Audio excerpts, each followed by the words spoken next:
Cutting the crap with a heart of gold. It's Ken Oath. Now, I wanted to talk about revenge porn. Firstly, whatever happened to just good old-fashioned revenge? In my day, if you wanted to get back at someone, you simply let down the tyres on their car or maybe beat them to within an inch of their life. Now, I don't want to get into victim blaming, but for God's sake, if you're stupid enough to allow your partner to take photos of you naked, possibly aroused, then you've got no one else to blame but the optical image stabilisation on your iPhone when it ends up plastered all over the internet. What my advice?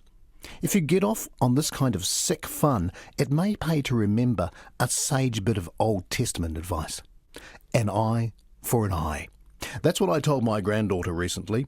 If he wants a picture of you in your undies, fine, but make sure he gives you one of him in your undies too. Then, when your relationship inevitably goes the way of milk left in the sun, he won't risk posting so much as a mention of you in your unmentionables. It's a policy I called mutually assured embarrassment. It's what Margaret Thatcher would have done, and have you ever seen a picture of her in her undies? No, you haven't. Or Helen Clark, for that matter. Go ahead, caller. Alistair, is it? Yes, Alistair, yeah. Now, listen, I couldn't agree any more, Ken. My daughter was involved in a revenge porn incident quite recently, actually. I'm sorry to hear that, Alistair. No, don't be, Ken. It actually worked a treat. Now, listen, see, her boyfriend was wanting her to try all manner of depraved water sports and gymnastics in the bedroom. She said it was like a bloody Special Olympics, and when he started pestering her to have a crack at certain activities that can be best described as amateur proctology, she decided she'd had her guts full. But you know what? Revenge porn sorted it all out. I'm not sure I like where this is going, Alistair. Well, that's exactly what my daughter said, Ken. So she sat down the boyfriend and she made him watch 15 hours of 50 Shades of Gay on a loop. I think you mean 50 Shades of Grey. No, Ken, 50 Shades of Gay. Basically the same story, apparently, but with a completely different cast. Anyway, it worked a treat, and he never brought up proctology again. I'm pleased to hear that, Alistair, but not as pleased as I am to hear that the news is on its way. And here's the dog. The demonic Invercargill tini house mongrel. Te atua whare tini māngaru o Waihopai.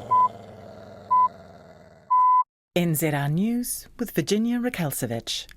The United States has launched a second deadly attack on a Syrian airbase, firing a volley of laser-guided illegal immigrants into the north of the country.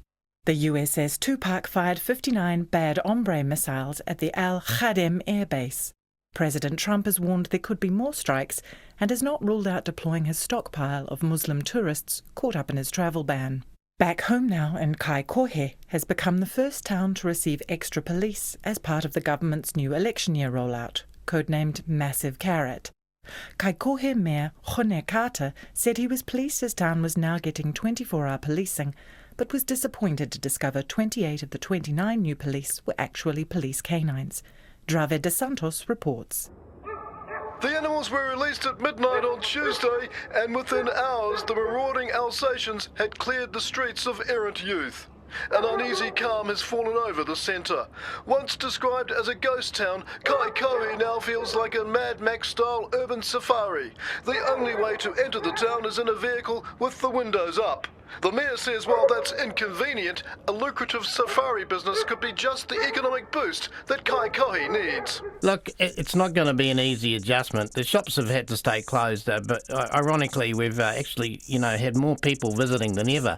Mostly animal lovers who come to feed the dogs. But beggars can't be choosers, and speaking of beggars, they have certainly been cleared out, as have the thieves and the taggers and pretty much everyone on foot, really. Sorry, was that cicada too loud for you? I could shoo it outside. Where is the bloody thing? The government's new school rating system comes into effect today. The decile rating system has been scrapped in favour of a simple thumbs up or thumbs down model. Emojis such as the smiley face and the one that looks like a poo will also be included in the final tally. And that's the news. Go ahead, caller.